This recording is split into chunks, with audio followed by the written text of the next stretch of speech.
l'instant patrimoine avec GAN Assurance. J'ai déjà une assurance vie, mais on m'a conseillé de souscrire un contrat de capitalisation. C'est vraiment une bonne idée ? Oui, c'est un bon complément de l'assurance vie. Il y a un socle commun. Il y a un socle commun dans la mesure où le contrat de capitalisation, en cas de vie, il va marcher de la même manière que l'assurance vie. C'est-à-dire que je vais pouvoir investir sur les marchés financiers, sur les fonds euros, dans un cadre fiscal privilégié. Je vais avoir la même souplesse, c'est-à-dire que je vais pouvoir faire des arbitrages, je vais pouvoir faire des rachats, je vais pouvoir faire des versements complémentaires tout en bénéficiant de l'antériorité fiscale de mon contrat. Et puis, je vais avoir la même fiscalité en cas de rachat. Mais le contrat de capitalisation, il est sans assuré, sans bénéficiaire. Ça veut dire qu'en cas de décès, le contrat de capitalisation, il va rentrer dans la succession.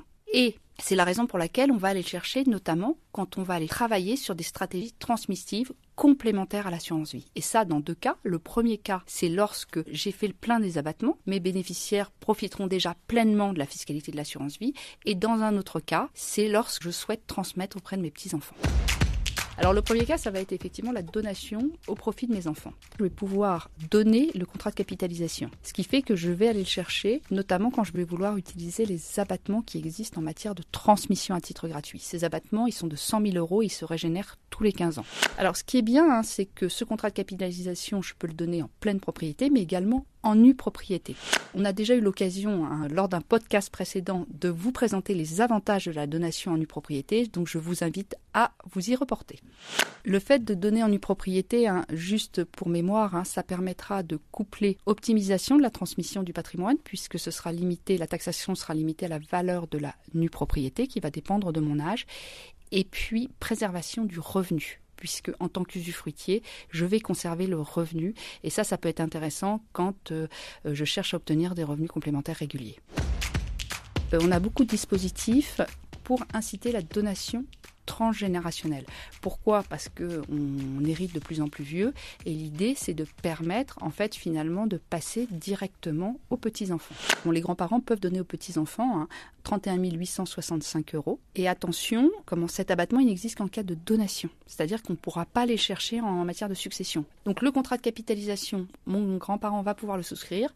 Il va donner la pleine propriété à ses petits-enfants. Et en général, dans l'acte de donation, il va prévoir ce qu'on appelle une interdiction d'aliéner, pour éviter que le petit enfant se retrouve dans une situation où à 18 ans, il a des sommes assez importantes et il puisse en faire ce qu'il en veut. Donc en général, on va conseiller une clause de blocage jusqu'à 25 ans, puisqu'on estime que le motif il est légitime et sérieux, et on pense qu'à 25 ans, le petit enfant est en capacité de voir ce qu'il a envie de faire de cette somme. Le contrat de capitalisation, il rentre dans la succession. Ça veut dire qu'il n'est pas dénoué. Ça veut dire que les héritiers peuvent le conserver. Et s'ils le conservent, à ce moment-là, ils bénéficieront de l'antériorité fiscale du contrat. Donc notamment pour le fameux délai des 8 ans en cas de rachat. Le fait de tomber dans la succession va purger la plus-value. La plus-value est totalement gommée. C'est-à-dire que mes héritiers, comme j'ai dit précédemment, soit ils peuvent décider de le conserver, soit ils peuvent décider de le racheter. Et s'ils décident de le racheter, pour la détermination du montant de la plus-value, on va prendre la valeur au jour du décès, de la transmission. C'est-à-dire que si mes héritiers décident de le racheter le lendemain de l'ouverture de la succession, on va penser que la valeur n'a pas bougé ou très peu, ça veut dire qu'ils ne payeront pas de plus-value dessus. Exonération d'impôt sur la plus-value et de prélèvements sociaux. Il n'y a pas de réponse, est-ce que le contrat de capitalisation est mieux, est-ce que le contrat d'assurance vie est mieux, c'est vraiment des choses qui interagissent ensemble, et seule une analyse globale de votre patrimoine vous permettra de choisir et de voir comment utiliser au mieux la complémentarité de ces deux outils. Si vous avez des questions précises, n'hésitez pas à contacter votre agent, il connaît bien ces pratiques et sera très content de vous aider.